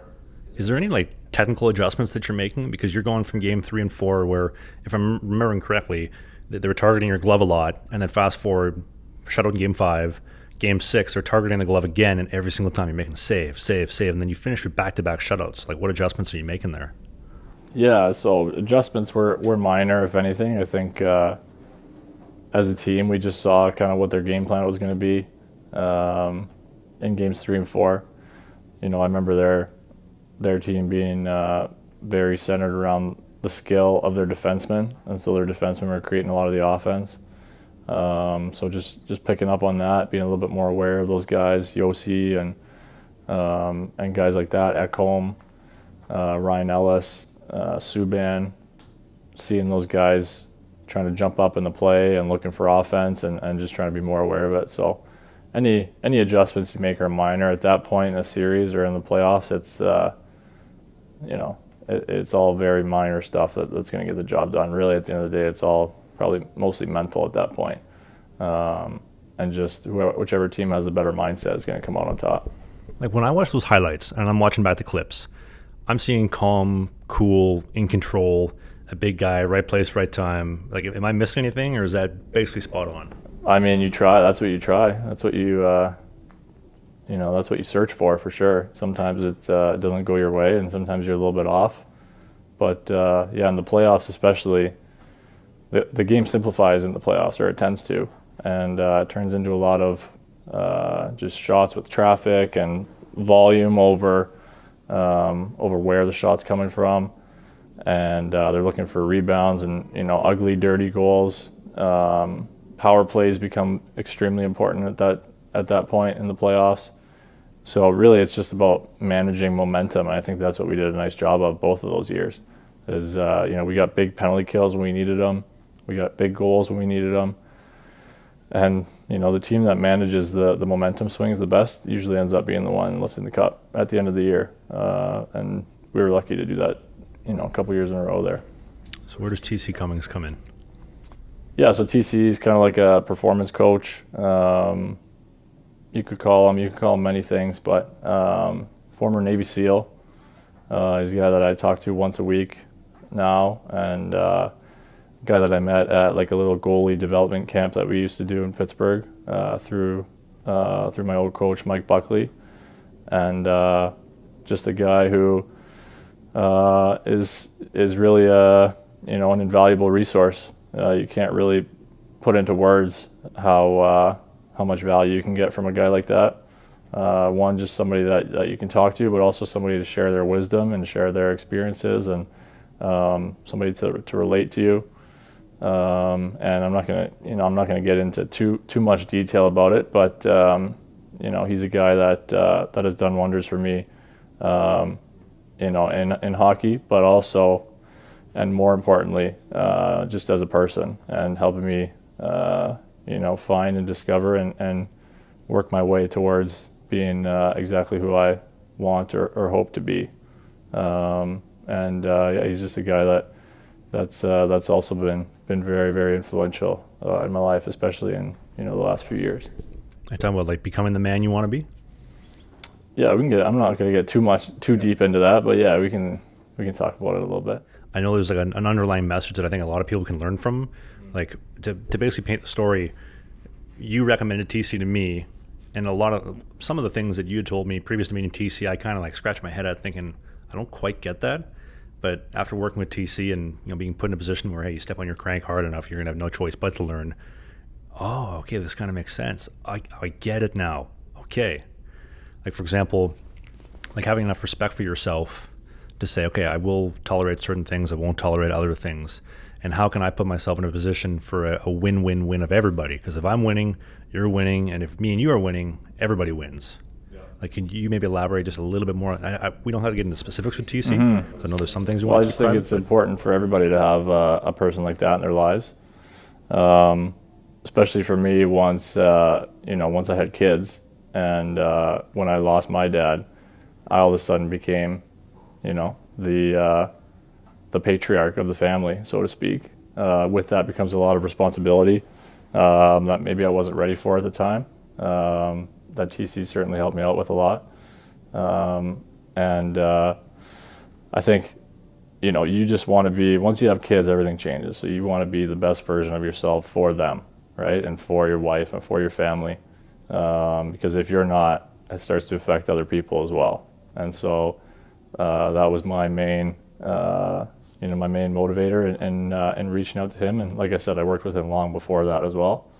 But he's been very influential for me in these most recent years, especially. Mostly in stuff that has nothing to do with hockey, just stuff to do with being a dad or being a husband or being a family guy.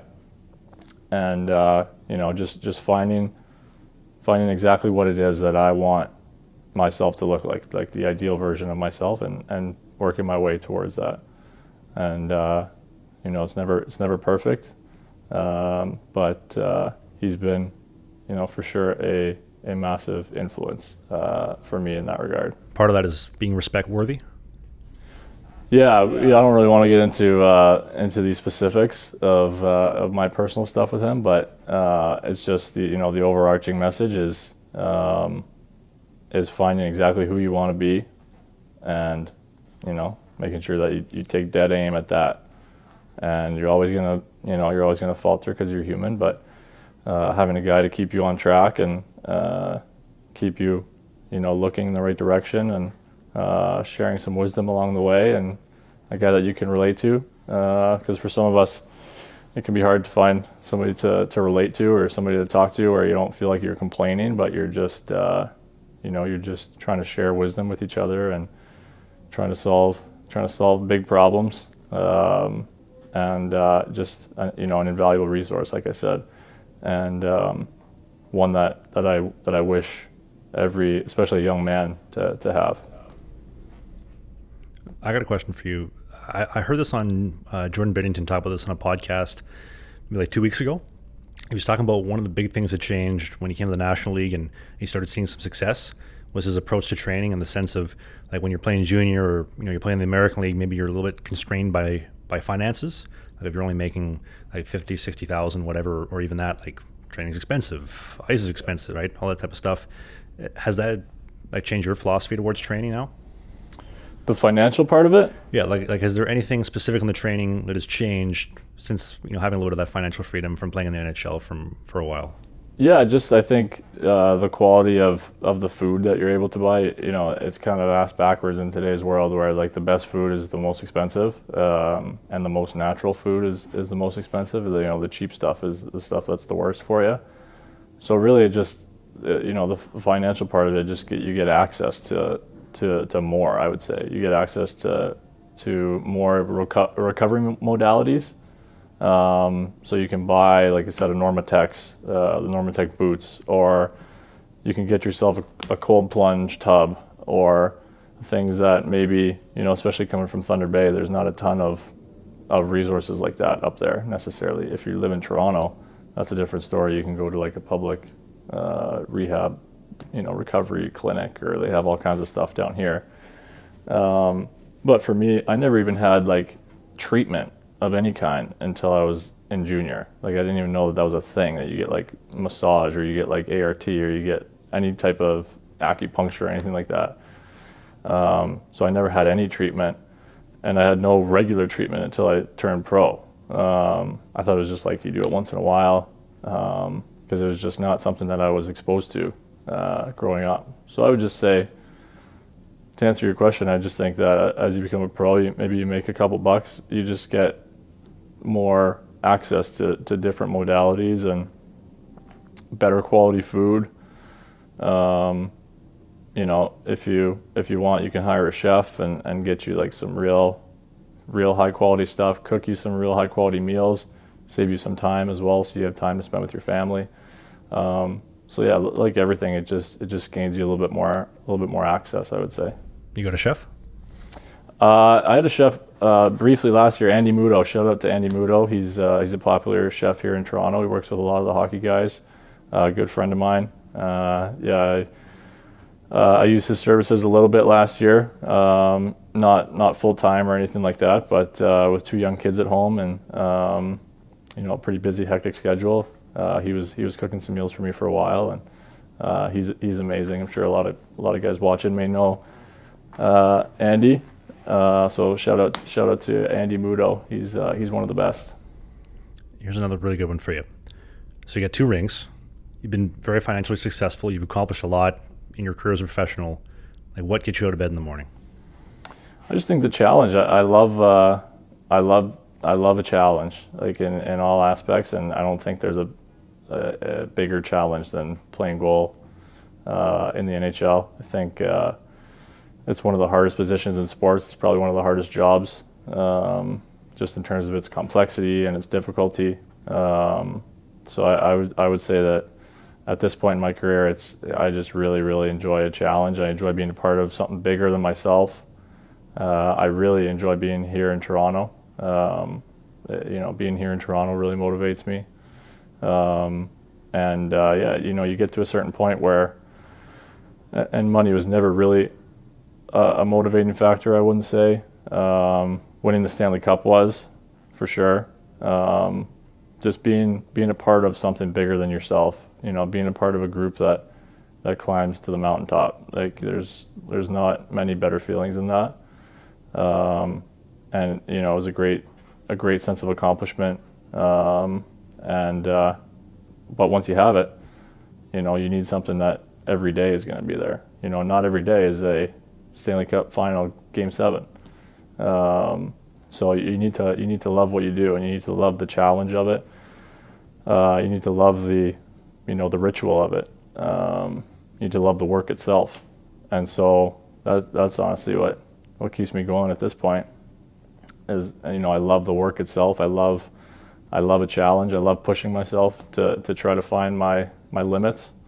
Otherwise, I feel a little bit worthless if I'm not pushing to my very limits. I start to feel a bit worthless.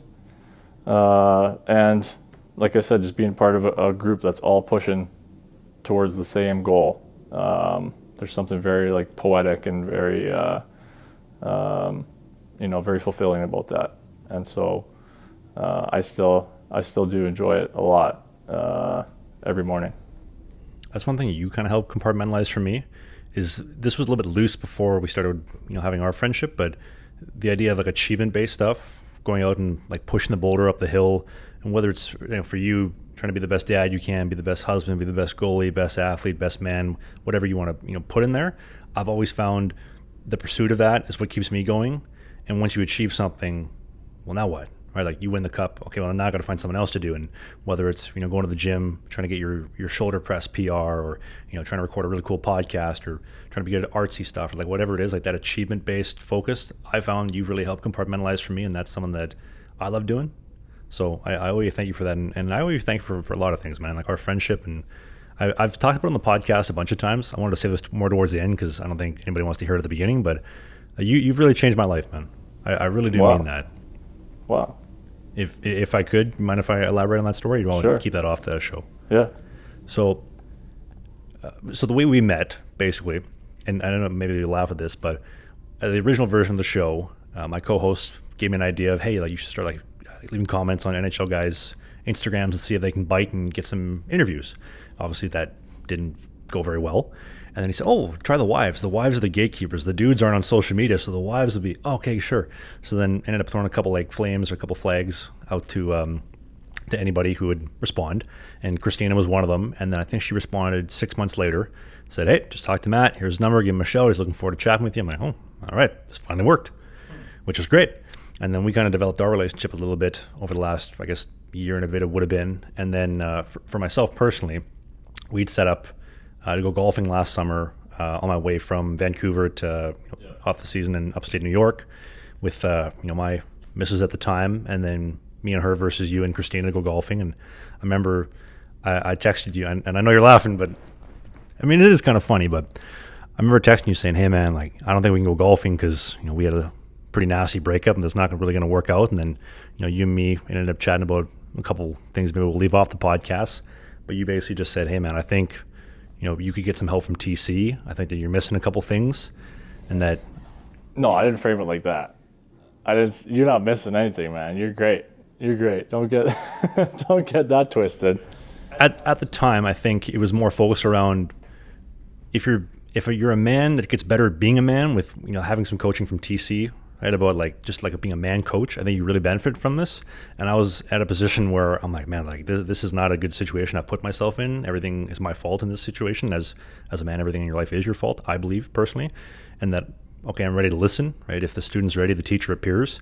And then you saying, hey, like, I got you hooked up with TC, have a meeting, let's see where it goes. And then him kind of changing my whole perspective and kind of steering me in the right direction, whether it's business, podcasting, hockey, relationships, you name it. TC's turned everything on its head for me. And I owe that to you, man. I owe you a big thank you for changing my life and helping me. I really mean it, man. Well, that's very kind of you to say, man. I appreciate you. Appreciate you taking care of me on these podcasts and always looking out for me.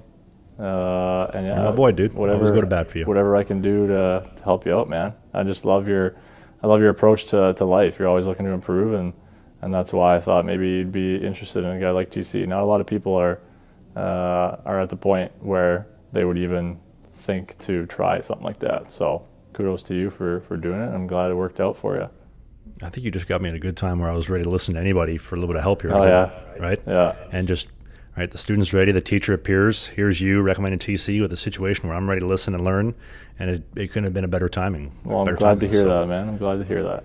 So I owe you a big thank you for changing my life, and the fact that, like I mentioned off the top of the show, that you're willing to reach out and say, hey, man, I want to do a show together, that you're trusting me to tell your story. I know we got to chat about a couple things here, but it's an honor, man. It really means a lot, especially when you haven't done an in-person show with anybody else before. Not that I'm aware of. Yeah, no, I'm not. I don't make it a habit of doing this type of stuff. Like I said, I don't make it a habit of talking about myself too much. I'm not really interested in everybody knowing all that much about me. But I just like you, man. I think your approach to life is great, and yeah, you've been nothing but good to me.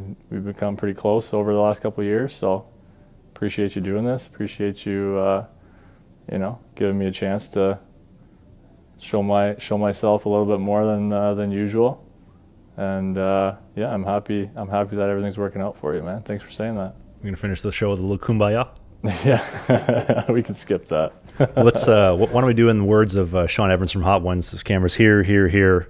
What do you have coming up? What are you looking forward to? Anybody you want to give a shout out to? Yeah, I mean, I gave a shout out to all my old coaches. Shout out to Christina. I don't know if she'll watch this or not. I definitely won't be watching this. I hate watching myself, but I love watching all of your stuff.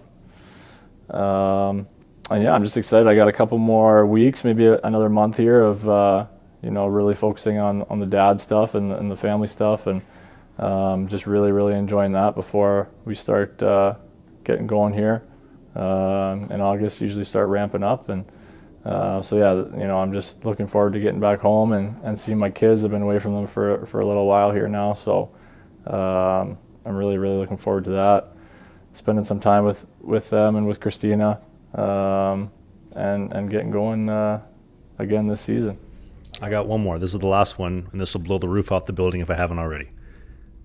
Big shoulders, upper body muscle as a goaltender. You've inspired me with that as well. I remember we talked about last summer, like you putting on some weight. I think it was 2018, maybe 2019. I put on a lot of weight. If you go back like to the Sioux days, I put on a ton. But yeah, since I was in the Sioux, I'm probably like almost 50 pounds heavier than I was back then. Well, a lot of it is just the usual growing up type of stuff. I was still still a child back then, really. I was the same height I am now, but I think I was like 6'4", like 170 at one point. How long have you been 6'4"? Probably like around 16, 17. Yeah, I would say I probably stopped growing around then. But yeah, so since the seal, I put on, I guess about 50 pounds or so, 45, something like that. But yeah, I think there's a balance. You never want to be too big. You never want to carry around too much weight out there. The more weight you have, the harder it is on all your joints, and the wear and tear may be accelerated, but you definitely need to be strong enough to have quick hands, especially for me having such long arms. I need to be strong enough to be able to move these long arms as quick as possible, right? So I just think general strength is important, for life too, not just for goaltending. But I think any man should try to focus on on being in good shape. So, but yeah, there is a balance to go with goaltending as well. I don't think you never want to be too big either. I found it's really helped with my hands specifically, because as growing up, all you hear about is do some squats, do some hinges, do some deadlifts, all just single leg lower body. Nobody talks upper body outside of maybe a little bit of core. But you inspired me. Every single workout I do, there's always shoulders. Every single time, shoulders. Because you look at a guy like Bob, his hands are always engaged, are always in position, right time, right place. He's always making saves, which I found I'm a lot more stable because of that, which again, I owe a big thank you to you. And a lot of people may not like that, but realistically, you need some upper body muscle. You need to kind of balance out the whole chain. Now, kind of like the hip issue, if something's weak, eventually someone's got to snap down the chain. Yeah, so for sure. Yeah. I think you got to be strong everywhere to play goal, not just legs and core, but those are definitely the two most important, though, I would say. Wow. Well, dude, it's been a pleasure. It's been an honor. It's been fun. Shout out to the Royal York. They hooked us up and allowing us, recording in this beautiful room. It's been almost a century old. It is beautiful in here for sure. Your office is right across. I'm looking at where you work right there. It's pretty nice. You can see Scotiabank from here. Yeah, great view from up here. Great spot. Shout out to them for letting us do it here. Didn't even charge a penny. Also, great coffee too. Good cup of Joe and the house-made honey on the rooftop. But anyway, thank you very much, everybody, for listening to the show. This is my interview with Muzz, and part 1, part 2. I think this might end up being a 2-parter, but dude, it's a pleasure. Thank you very much for coming down and trusting me with this, and I hope that everybody loves the finished product. And if you have any future questions, because hopefully we'll do it again maybe in a year from now, leave them down below. We'll circle back to them in 2025. And if you're on the YouTube video version, hit the subscribe button, hit the like button, leave a comment. I'd love to know what you think. If you're on the Apple or Spotify version, come over to the YouTube version and see how big Matt's shoulders are. You can get some context what we were just talking about. But my name is Travis Ridgen. I'm your favorite minor pro FPHL, former FPHL goalie. That's Matt Murray, and we'll see you next Sunday.